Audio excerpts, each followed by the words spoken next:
Welcome to Yoga Download. I'm yoga therapist Shai Sayar, and this is Anatomy of Yoga Alignment. You see, different human bodies are of course different in lots of ways.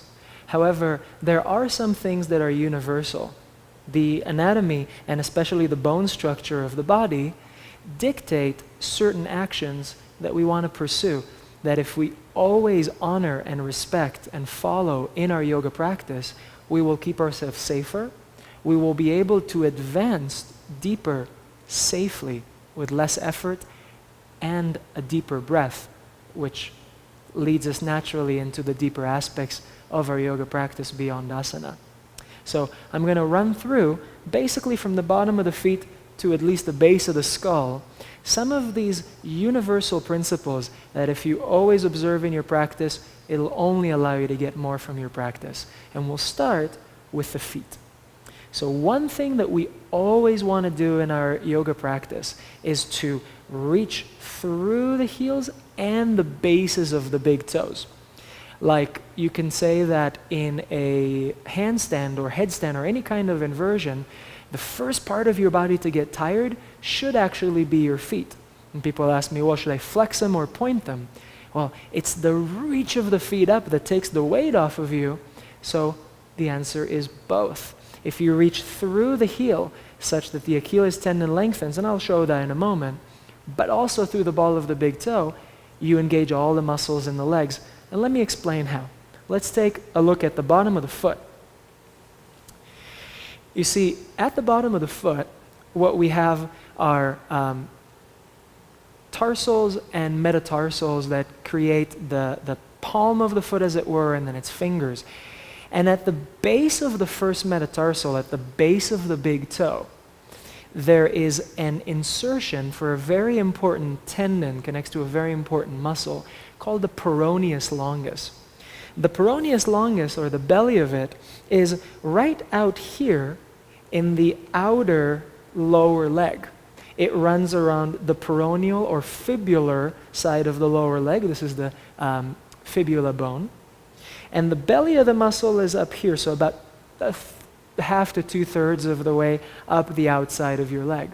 But, as I explained in my other video on Yoga Downloads, the neurology of yoga, muscles are continuous with tendons that often connect them to their bony insertions. And so if you look here, on the outside of the leg, the peroneus muscle runs out of the proteins, actin and myosin, that make it a muscle, allow it to consciously activate, and becomes the peroneus longus tendon. It's one of the most beautiful architectures in the human body. It runs down the outside of the lower leg, around the ankle, under the base of the foot, and attaches, you guessed it, the base of the first metatarsal, basically the ball of the big toe. Now, the reason that that's important is that by doing so, by cutting across the posterior aspect of the outer foot, through the center, and down to the base of the first metatarsal, the base of the big toe, it actually creates and supports all the arches of the foot. In other words, we have the small lateral arch closer to the heel. We have the slightly larger transverse arch that runs down the bottom of the foot across, just below the beginning of the toe bases. And we have the large medial arch, that is basically what we usually refer to as the arch of the foot. And it is by the strength of the peroneus longus muscle engaging and pulling up on the tendon that we get the arches of the foot. Very useful as part of our architecture for standing, walking, running, and supporting ourselves. So what happens when we keep the heel engaged? So if we're off the ground, we actually reach and lengthen this Achilles tendon, or the tendon that connects the calves down to the calcaneus or heel. Or if we're just standing on the ground, the heel's on the ground, that's already happening naturally, and we press the base of the first metatarsal, the base of the big toe, into the ground. Well, because that's the insertion of the peroneus tendon, it draws the tendon into tautness, which in turn triggers an activation in the muscle. The activation in the muscle creates a lift in the inner arch. And as we know from our practice of Tadasana and all the standing poses and how Tadasana shows up in every pose, it is that lift of the inner arches that creates the lift up the inner legs, through the base of the spine, and up through Sushumna Nadi, the central channel, the base of the skull, the crown of the head, and up into heavens. As it is often said in yoga, ground to fly, root to rise. So it is that first action, no matter where we are, whether the feet are on a floor or pressing into an imaginary wall or ceiling. If throughout your yoga practice you think of reaching through the heel, but also the base of the big toe, you get an activation that creates length, strength, stability, and lift through the central channel. That's one universal to keep in mind and how it works anatomically. Now, if you try it yourself and you stand with your feet parallel, relaxing everything else, and press the balls of the big toes into the ground, well, this is where individual differences come into play. Those of us who have a tendency to be more bow-legged and maybe a tendency towards inversion in the foot where we bear weight more on the outer feet, you would see that in the way your shoes wear, the soles of your shoes wear out, then that might bring us into a really nice balance. What about those of us who are already well balanced the way we stand or even tend towards knock knee?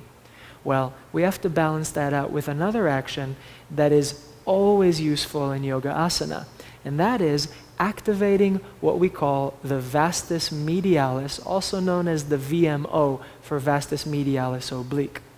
The VMO is one of the 4 quadriceps. It originates in the inner knee. Its diagonal orientation that runs from the inner knee diagonally up and out makes it very, very useful, because when you activate the VMO by pulling from the inner knee towards the outer hip, you are balancing out that action of pressing into the base of the big toe and activating the peroneus longus, lifting the arches of the feet. I often like to tell the teachers I train that the best yoga instructions come in pairs, like press the ball of the big toe into the ground and lift the inner knees up and away from each other, or however you want to cue it. The idea is that it is balancing out those 2 actions that creates a strong, stable foundation for our practice. The individual differences come in how much to apply those actions relative to each other, and of course relative to the pose. For example, in a pose like Warrior Two, where you have your front knee bent and your back leg straight, the tendency in order to open the hips is to drop the front knee in. Well, you can see how much pressure that puts on the knee, and especially on the vulnerable medial meniscus of the knee. So we need a lot more of that action of the VMO, inner knee to outer hip. Well, guess what? Pressing into the ball of the big toe, you can even try this yourself, only facilitates that. It creates an anchor from which the action of pulling the inner knee to the outer hip works that much better. When we're in something like Tadasana, the mountain pose, it is much more subtle and depends on your particular anatomy. Some of us will require a little bit more big toe bases, some of us a little bit more in the inner knee. Like I said, that depends in part on whether we tend more towards bow-legged, knock-kneed, or what have you. So, keeping those 2 principles in mind, always lengthen the backs of the ankles while pressing the big toe bases into either a real or imaginary resistance, and lift the inner knees up and away from each other, or lift from the inner knees, spiral from the inner knees to the outer hips. We'll keep going up the body. Another principle that is always useful is what I sometimes cue as spread the sit bones, separate the sit bones, widen the buttocks. Now, that is an action that can be a little difficult to understand, partially because it is at best very minute. You might even say that for most, if not all, the sit bones themselves won't physically separate because They're part of this whole big system of the pelvis, and so they're locked in bone. But like all good yoga instructions, what we're actually trying to manipulate ultimately is soft tissue. But it's easier to cue with bones. So what I mean when I say spread the sit bones, widen the buttocks, is that we want to avoid clenching the anus. We want to avoid tightening the buttocks. Why is that? Well, try this for yourself. If you stand and then you clench the buttocks and try to tilt your pelvis forward and back while clenching your buttocks, notice how much range of motion you have in your pelvis. Now do the opposite. Spread the sit bones. If you're not sure how to do that, well, guess what? Press into your inner feet. That medial rotation or roll in of the thighs that encourages already gives you a sense of a wider butt. That's a good thing, and it's very temporary, because now try tilting your pelvis forward and back. Notice how much more range of motion you have there. In fact, if you clench your butt and go into a back bend, you instantly feel it in your lower back. But if you spread your sit bones and reach the tail down, you go into a back bend and it's more of a heart opener up at the thoracic spine or upper back where it belongs. So, when we, in conjunction with pressing the balls of the big toes into the ground, spread the sit bones and also reach them down, what we end up doing is engaging the hamstrings, because you see the hamstrings connect from the ischial tuberosities down to the backs of the knees, and by engaging them, we're creating a posterior pelvic tilt. Instead of arching the lower back, we're lengthening it. You can see how that will contribute to our ability to open the heart without harming the lower back. Even if we're going to go into a forward fold, it can be seducing and tempting to lift the sit bones, but all we're doing there is we're closing the front of the sockets. You see, since the sit bones are part of the pelvis, they are continuous with the ilium that creates the sides, the sacrum and tail at the back, and the pubis in the front. Every action in every part of the pelvis contributes and alters the actions elsewhere in the pelvis. So in other words, when we spread the sit bones and lift them up, well, maybe that stretches our hamstrings a little bit, but it also will begin to close this point, which is very important. It's called the ASIS, or anterior superior iliac spine. You can find it on your own if you press your thumbs into your waist, push down till you found bone, and walk forward until you find little protruding points. These are these right here. They're, I sometimes like to call them the hip points. Well, if you move the hip points towards the femurs or the tops of the thigh bones, what you're doing is you're creating constriction, and eventually there's bone on bone, and there isn't very much you can do in terms of creating more movement. If instead you follow what I'm suggesting is actually a universal principle of asana, spread the sit bones and curl them under or reach them down, what you're doing is lifting the hip points off of the thigh bones, making room for the thighs to press back. This is down dog, right? And if I keep going, lifting the belly and the hips, I can keep going towards Uttanasana. So, by way of review, inner feet, inner knees to the outer hips, sit bones wide and under. And you can start seeing how this works. There's a bit of a zigzag action up and down the body. Inner feet create medial rotation, so you add some lateral rotation, which tends to constrict the buttocks, so you spread and curled under, again lateral. Another benefit of spreading the sit bones and reaching them down or curling them under, depending on the intensity of the demand of the pose, well, notice what happens. If I spread my sit bones and curl them down, there's an instant lift in the pit of the abdomen. Mula Bandha happens naturally, and it's the essence of Uddiyana Bandha for those of you who know the bandhas. But what happens as a result is that this beautiful strong muscle that lives out here in the front, the rectus abdominis, gets to activate in a very intelligent way. It lengthens and draws in to stabilize. Why is that so important? Well, look at the parts of the spine. The thoracic spine and the upper torso is surrounded by the rib cage and is quite safe. The sacral spine, which is fused after at most a few years of life, is also encased in the pelvis. But much like the nonetheless smaller cervical spine or the neck, you can see that the lumbar spine is pretty much surrounded by nothing but mush, right? It's organs and soft stuff. So thankfully, we have the abdominal muscles all the way around, transverse abdominis, the obliques, and on top of those, resting right in the center, the rectus abdominis. When we engage it, not in a way that shortens us, right, and contracts us, but in a more intelligent way than the classical kind of sit-up. In yoga, the way we lift the lower belly and draw it in, we get support, we get stability, and we get strength, safety in this particularly vulnerable part of the spine. However, again, if you try it yourself, pressing the big toe bases down, lifting the inner knees, spreading the sit bones, reaching them down, and lifting the pit of the abdomen, there is a tendency for at least most of us to, right, stick the lower ribs out. That is a very bad thing to take advantage of, and here's the reason why. You see the tips of the lower ribs, the floating ribs, if you follow them back to the back body, you end up right here. And what's significant about this spot? Well, it's T12, L1. There are 12 thoracic vertebrae, and at the 12th, we start with the lumbar vertebrae.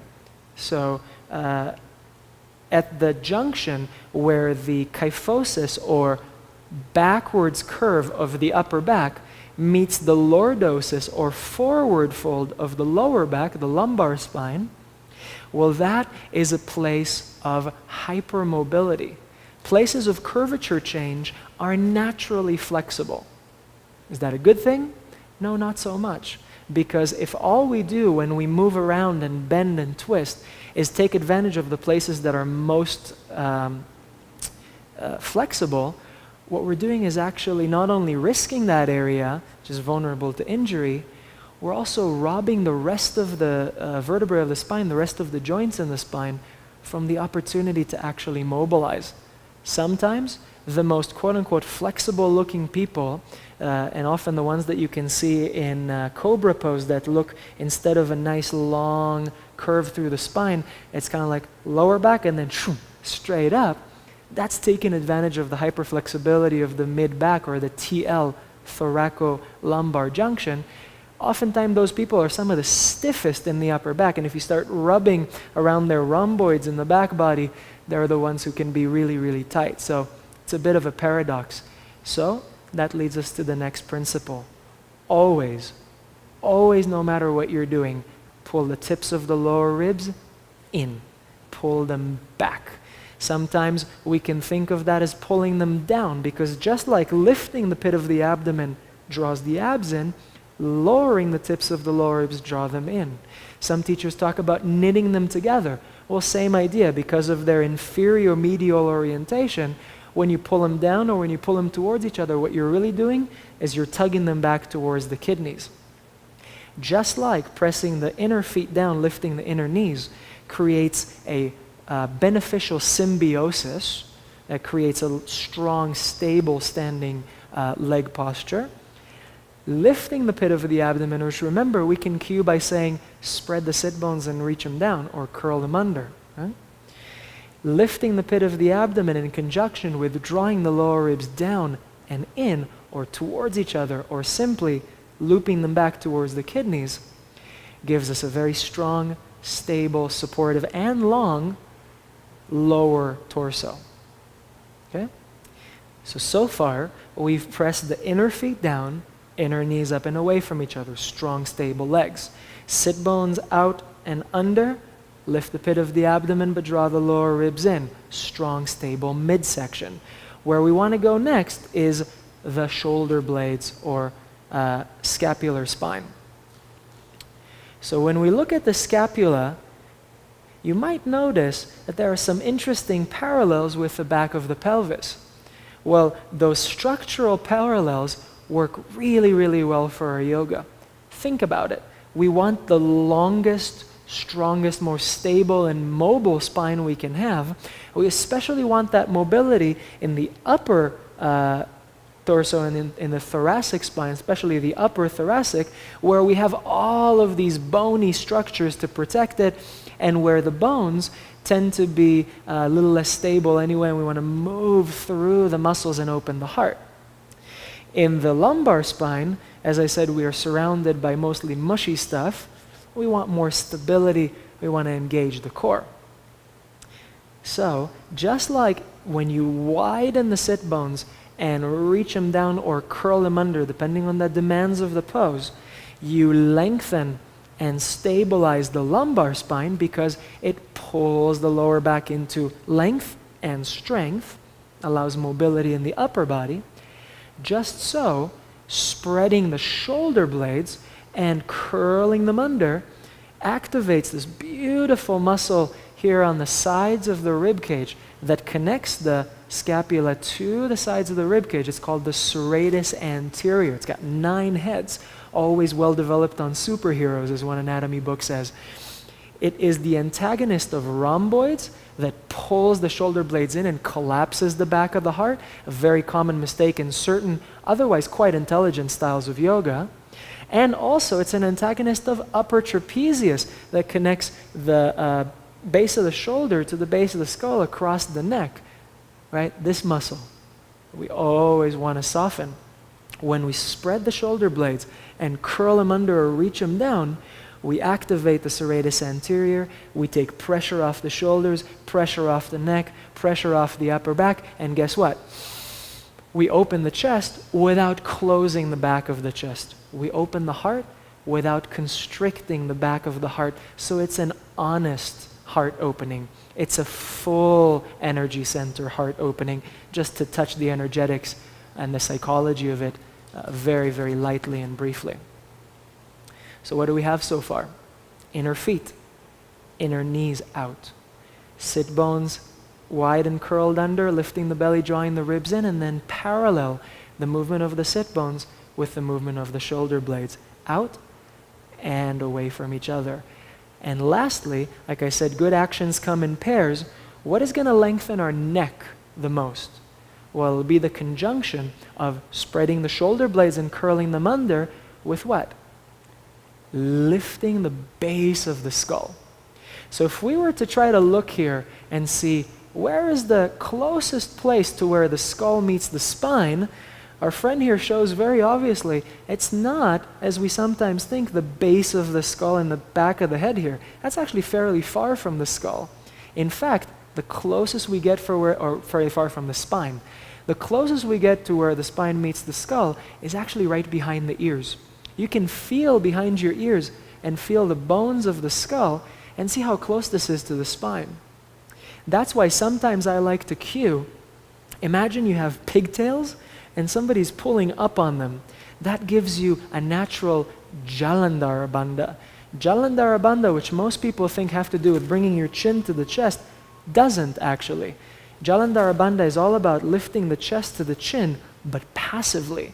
Doing it so by lifting on the bones behind the ears. You see how naturally the heart opens without a lot of tension in the musculature, so that the energy of the heart center can continue to flow in Apannavayu, in the grounding wind, as we speak of in yoga.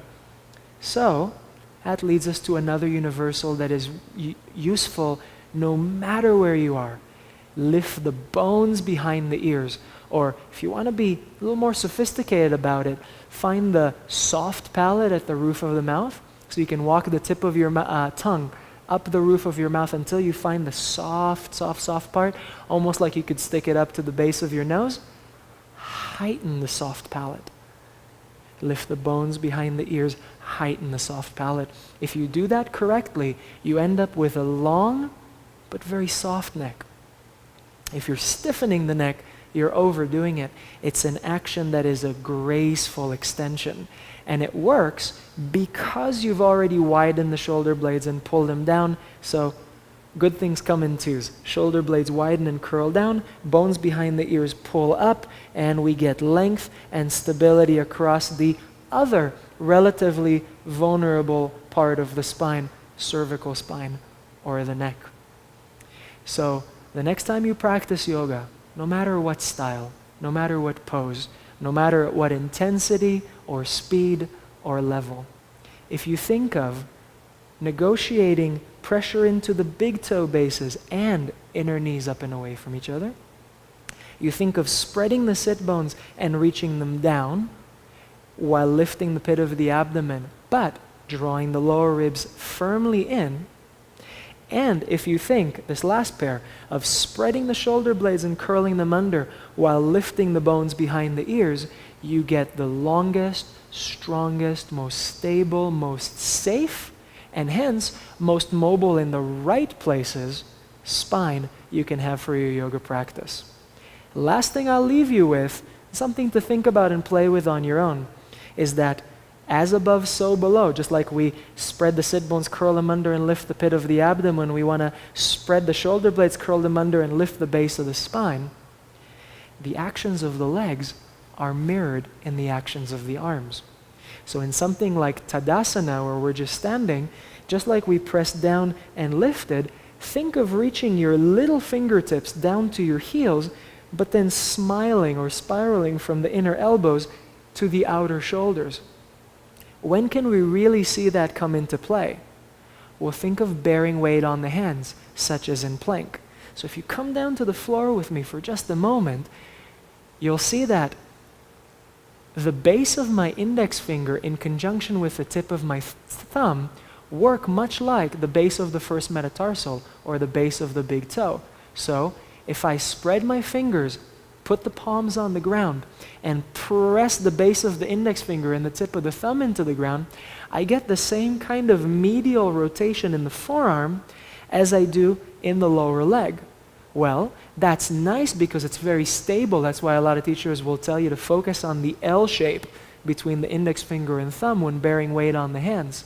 But notice that left to its own devices, it'll bring the shoulders to the ears. So what do? Well, we do the equivalent of smiling or spiraling from the inner knee to the outer hip. And that is smiling from the inner elbow to the outer shoulder. Or you can call it forearms in, upper arms out. Creates a spiral across the arm.